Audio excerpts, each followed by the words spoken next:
हर इंसान सारी जिंदगी इसी कोशिश में लगा रहता है कि उसे खुशियां मिल जाएं, उसे सुख मिल जाए। हम सारी जिंदगी खुशियों को पाने के लिए दौड़ते रहते हैं, पर ऐसा लगता है जैसे खुशियां हमसे रूठ गई हैं। किसी से भी पूछो कि आप कैसे हो, तो बाहर से तो हर इंसान यही कहता है, मैं ठीक हूँ, मैं खुश हूँ। लेकिन जब उसके करीब जाकर के उससे पूछो कि तुम खुश हो या नहीं हो, तो वो इंसान कहता है कि मेरे पास सब कुछ है लेकिन मैं खुश नहीं हूँ। लोग अपनी जिंदगी में हर प्रकार की सुख सुविधा जुटा लेते हैं, धन संपत्ति सब कुछ होता है, लेकिन उनकी जिंदगी में खुशियाँ नहीं होती, उनके मन में शांति नहीं होती, सुख नहीं होता है। हमारे दोस्त और रिश्तेदार तो बहुत होते हैं, लेकिन जो हमारा अकेलापन दूर कर सके ऐसा कोई नहीं मिलता।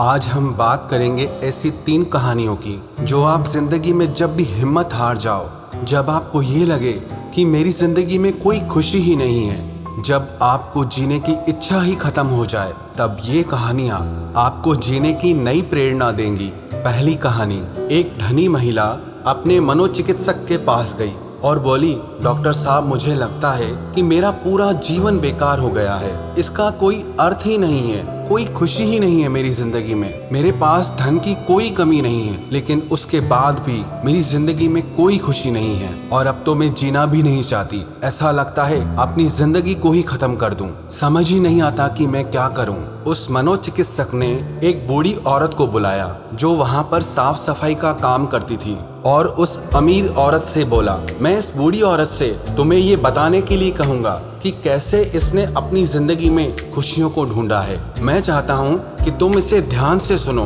कि इसकी जिंदगी कैसी थी और इसने अपने आप को कैसे संभाला। तब उस बूढ़ी औरत ने अपना झाड़ू नीचे रखा और बताने लगी, मेरे पति की मलेरिया से मौत हो गई और उसके 3 महीने बाद मेरे बेटे की भी सड़क एक्सीडेंट में मौत हो गई। मेरे पास कोई नहीं था, मेरी जिंदगी में कुछ नहीं बचा था। मैं सो नहीं पाती थी, खा नहीं पाती थी, कुछ पी नहीं पाती थी। मैंने हंसना मुस्कुराना ही बंद कर दिया था। मैं अपनी जिंदगी को खत्म करने की तरकीबें सोचने लगी थी। जब मैं काम से घर आ रही थी, तब एक छोटा बिल्ली का बच्चा मेरे पीछे पड़ गया और बाहर बहुत ठंड थी, इसीलिए मैंने उस बच्चे को अंदर आने दिया। उस बिल्ली के बच्चे के लिए मैंने थोड़े से दूध का इंतजाम किया और वो बिल्ली का बच्चा सारा दूध पी गया। फिर वो बिल्ली का बच्चा मेरे पैरों से लिपट गया और मेरे पैरों को चाटने लगा और उस दिन मैं बहुत महीनों के बाद मुस्कुराई थी।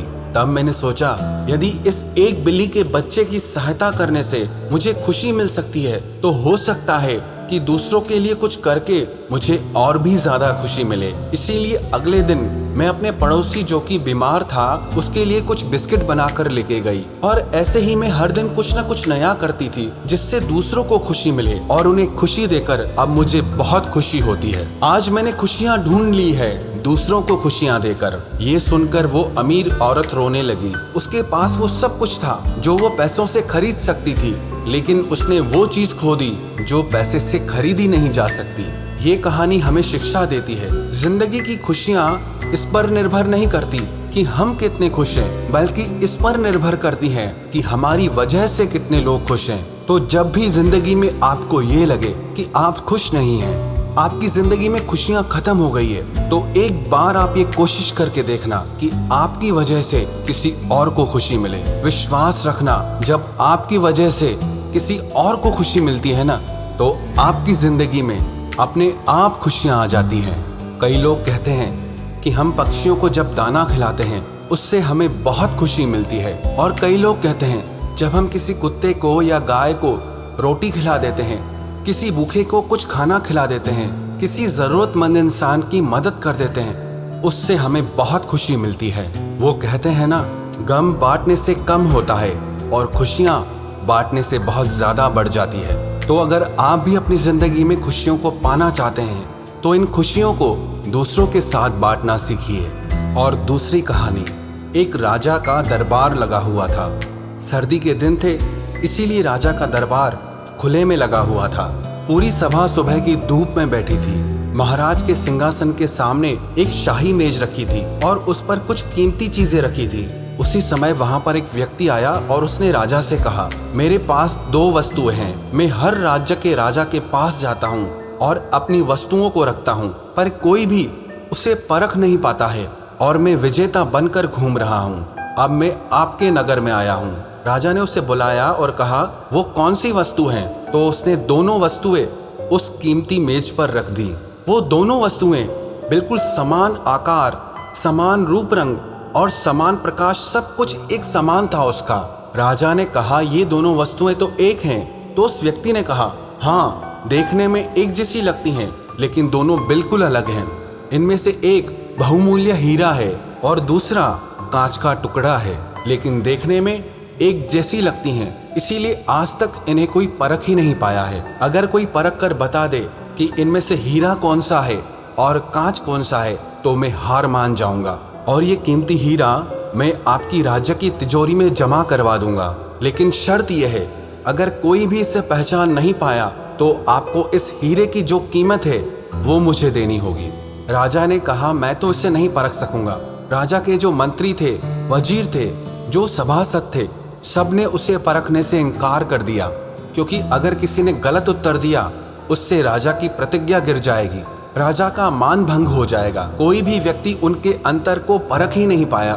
थोड़ी देर में वहां पर एक हलचल हुई और एक अंधा आदमी हाथ में लाठी लेकर उठा।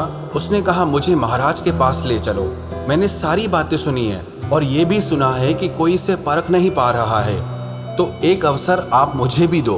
एक आदमी के सहारे वो राजा के पास पहुंचा। उसने राजा से प्रार्थना की, मैं तो जन्म से अंधा हूँ, लेकिन फिर भी मुझे एक मौका दिया जाए जिससे मैं भी एक बार अपनी बुद्धि को परख सकूं और हो सकता है कि सफल भी हो जाऊं, और यदि सफल ना भी हुआ तो आप तो वैसे भी हारे हुए हैं। राजा को लगा कि इसे अवसर देने में क्या हर्ज है। राजा ने कहा, ठीक है। तो तब उस अंधे आदमी को दोनों चीजें छुआ दी गई और पूछा गया, इनमें से हीरा कौन सा है और कांच कौन सा है, यही तुम्हें परखना है। उस आदमी ने एक क्षण में ये बता दिया कि ये हीरा है और ये कांच है। जो आदमी इतने राज्यों को जीत कर आया था वो नतमस्तक हो गया और बोला, आपने बिल्कुल सही पहचान की है, धन्य हो आप। मैं ये हीरा आपके राज्य की तिजोरी में दे रहा हूँ। सब बहुत खुश हो गए और जो आदमी आया था वो भी बहुत प्रसन्न हुआ कि कम से कम कोई तो परखने वाला मिला। उस आदमी ने, राजा ने और सभी लोगों ने उस अंधे व्यक्ति से पूछा कि तुमने कैसे पता किया कि कौन सा कांच है और कौन सा हीरा? तब उस अंधे आदमी ने कहा कि सीधी सी बात है, हम सब लोग धूप में बैठे हुए हैं, मैंने दोनों को छुआ, जो ठंडा था वो हीरा था और जो गर्म हो गया वो कांच था। ये कहानी भी हमारी जिंदगी से जुड़ी हुई है। हमारी जिंदगी में भी ना ऐसे ही दुखों की, तकलीफों और परेशानियों की धूप पड़ती रहती है, लेकिन उन सारी तकलीफों में भी जो इंसान ठंडा रहता है, जो इंसान खुश रहता है, वो इंसान हीरे के समान होता है।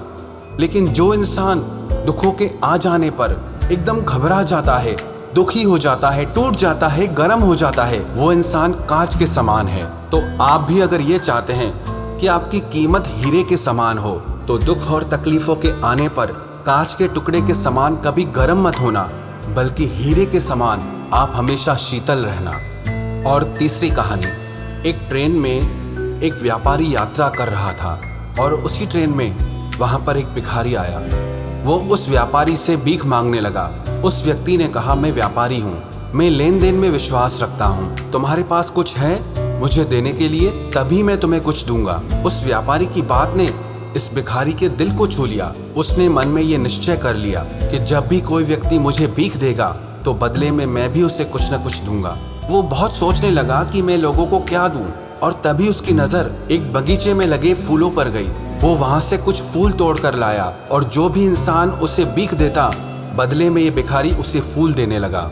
एक दिन वही व्यापारी उसे ट्रेन में मिला तो भिखारी ने उससे कहा, आपने मुझे पिछली बार कहा था कि अगर तू मुझे कुछ देगा तभी मैं बदले में तुझे कुछ दूंगा, तो आज आपको देने के लिए मेरे पास ये सुंदर फूल हैं। वो व्यापारी उस भिखारी से फूल लेकर, और उसने उस भिखारी को बहुत अच्छी भीख दी और भिखारी से कहने लगा, आज तो तुम भी मेरी तरह एक व्यापारी बन गए हो। उस व्यापारी की बात को सुनकर वो भिखारी मन ही मन बहुत खुश हो गया और सोचने लगा, अब तो मैं भी एक व्यापारी हूँ, क्योंकि व्यापार में यही तो होता है कि हम किसी को कुछ देते हैं और बदले में हमें कोई कुछ देता है। अब तीसरी बार ये भिखारी और वो व्यापारी एक ही ट्रेन में जा रहे थे। लेकिन अब भिखारी बहुत सुंदर लग रहा था, उसके कपड़े भी अच्छे थे। उस भिखारी ने व्यापारी से पूछा, क्या तुमने मुझे पहचाना? उस व्यापारी ने कहा, मुझे नहीं पता तुम कौन हो, मैं तो तुमसे पहली बार मिल रहा हूँ। तो भिखारी ने कहा, ये हमारी तीसरी मुलाकात है। मैं वही भिखारी हूँ जिसने आपसे प्रेरणा लेकर के अपना फूलों का व्यापार शुरू कर दिया है। आज मैं आपकी प्रेरणाओं की वजह से आज एक बहुत बड़ा व्यापारी बन गया हूँ और अपने फूलों के व्यापार के काम से ही दूसरे शहरों में जा रहा हूँ। ये कहानी भी हमें शिक्षा देती है कि हम अपने आप को क्या मानते हैं। जो हम अपने आप को मानते हैं वही हम बन जाते हैं। अगर हम सारी जिंदगी दीन दुखी बनकर रहते हैं, खुद को एक दुखी इंसान मानते हैं, तो दुख हमारा पीछा कभी छोड़ते ही नहीं। अगर हम अपने आप को भिखारी मानेंगे तो हमारा स्वभाव भी वैसा हो जाएगा। और अगर हम अपने आप को एक सफल और खुश इंसान मानेंगे तो सफलता और खुशियाँ हमारी जिंदगी में अपने आप आ जाएंगी। याद रखना एक बात, आपको वो नहीं मिलता जो आप चाहते हैं, आपको वो मिलता है जिसमें आप विश्वास रखते हैं, जो आप मानते हैं। अब ये आपके ऊपर है कि आप क्या चाहते हैं। अगर आप अपने आप को ऐसे ही दुखी इंसान मानते रहेंगे तो दुख से पीछा कभी छूटेगा ही नहीं। और अगर आप अपने आप को एक खुश इंसान मानेंगे तो विश्वास रखना, आपके सारे दुख दूर हो जाएंगे और आपकी जिंदगी खुशियों से भर जाएगी।